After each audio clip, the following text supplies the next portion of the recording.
Well, here I am for the third time, debunking a dumbass flat earther who thinks that he knows everything.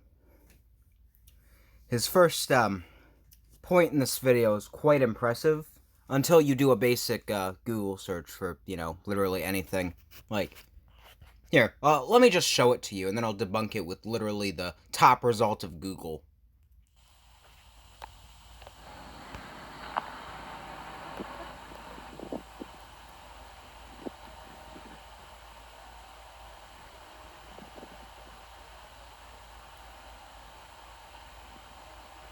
Now, would you look at that?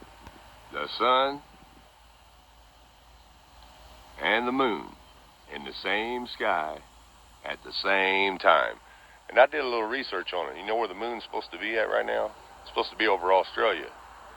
And that's all fine and dandy, but there's a problem with that. Wait. Hold the fuck up. You did a little research? Holy shit! That's a lot for a flat earther. We should give this dude a round of applause. Here, let me do this for him. Woo! Woo! Good job, flat earther! You did it! You did some basic research! So it's funny though, he's trusting probably the top result of Google, which says, yeah, the moon's supposed to be in Australia. But he can't trust the other top result of Google where it's like, hey, oh yeah, thank you, Truffle, thank you for interrupting my video, go fuck yourself.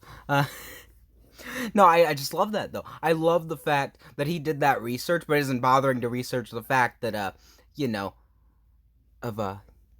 why would the Earth be showing up right now? Because I can tell you it is a basic Google search, but let's just finish this part of the video before he makes another point, okay? Do you know what's between the United States and Australia?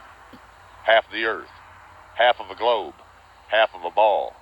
Wake up, people. The sun and moon rotate above a flat Earth, just like the Bible says. Okay, so you're now trusting something that literally has zero proof of it, right? There is no proof of the Bible actually being real, okay? It's a belief system. That's how the Bible works. I figured I should, point that out to you. You dumbass. It does. See for yourself.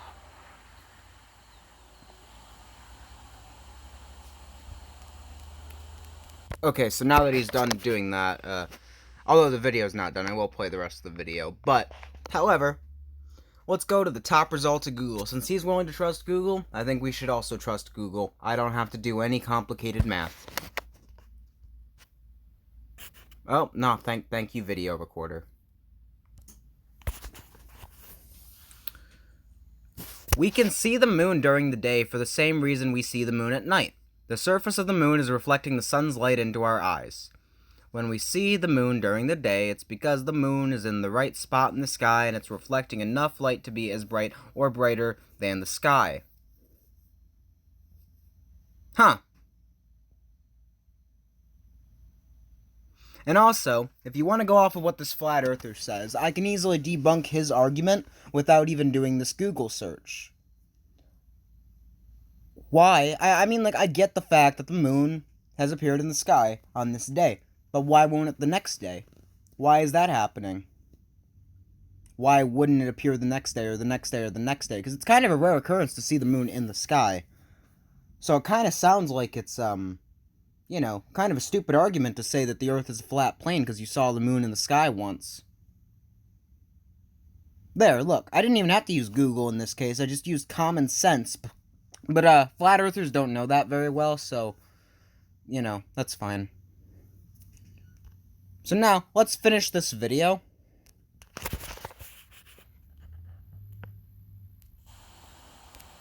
I mean, if it would flip properly, obviously, because sometimes the phone just does not want to flip.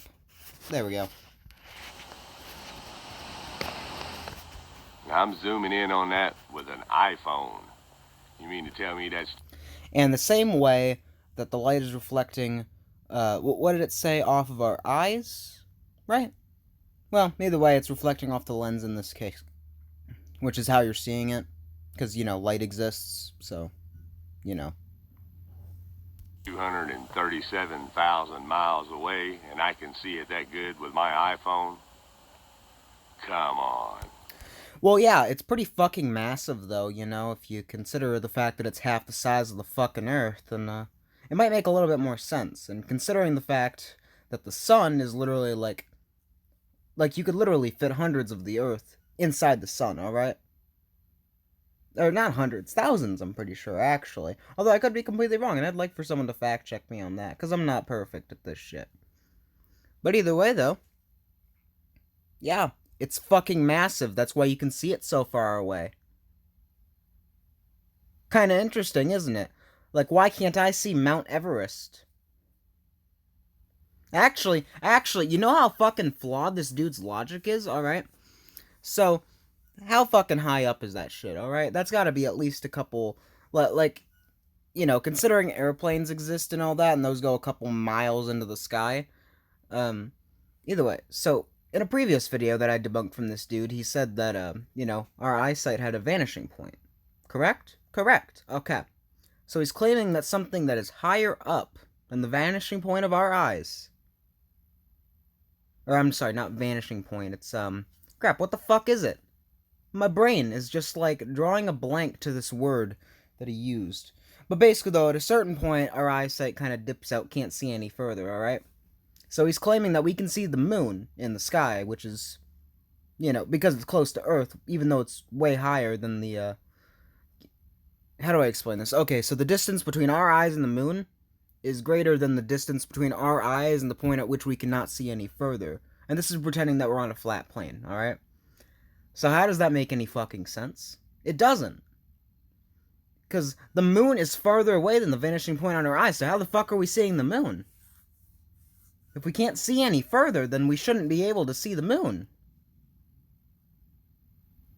Oh, look, I just debunked him again with common sense. I mean, sure, I explained it kind of wonky because my brain doesn't work that good, but, hey, still pretty funny, you know, considering I just used, like, my brain for 2 seconds and rubbed a couple brain cells together, you know, and came up with an answer. Let's continue this video before this video turns into a 20-minute long one where I'm just making fun of this dude.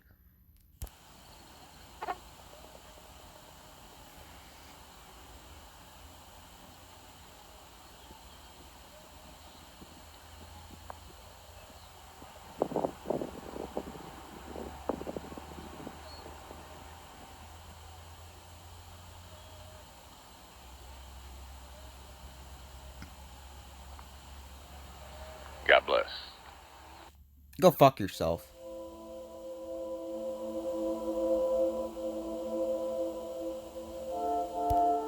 Okay, so now I need him to explain this part to me, alright? Because he's saying that this is how it works, okay? How is the sun's light only projecting in one direction? If it's a giant ball of light, shouldn't it be, you know, getting shown in all directions? Also, if the sun rotates like that, then why can there actually be light on the... I'm pretty sure that's the North Pole. Yeah, why would there be light on the North Pole?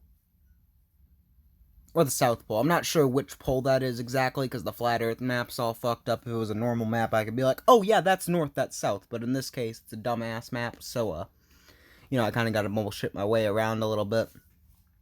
So, since no light is entering, you know, North Pole, why is there light there? Also, why is the ice wall not melting? And he actually has another video on this where he's like, well, the sun, you see, the sun is pointed directly at the ice in the backyard, so therefore, it doesn't work that way. The sun don't melt the ice. And I tell him to shut the fuck up because he's an idiot, alright? You see, it doesn't matter if the sun's pointing at your shit. We're farther away from the sun. It is cold outside. That's why the ice is staying. And thanks to global warming, that ice wall would be melting, but they probably don't believe in global warming or anything, actually. They don't believe in anything science, actually. So I don't know what point I'm trying to make. This dude's not going to believe me. But either way, in conclusion, this guy's outro, I'm pretty sure, is literally 1 minute and 10 seconds long.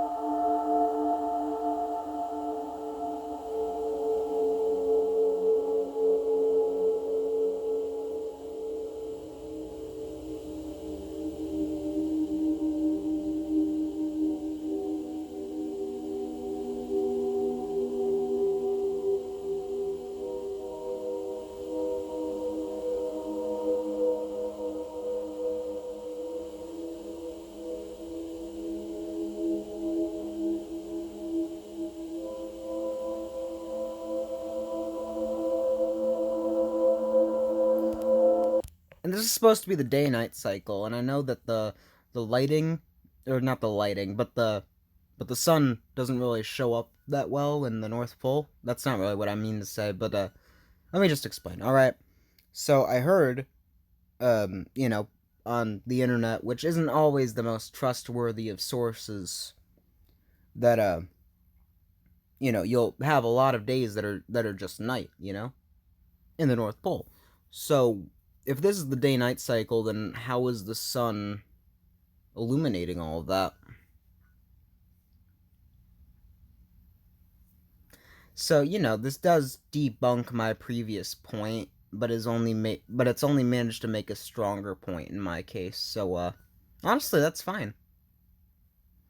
So because that's not how the day-night cycle works in the North Pole, then why is it showing up like that?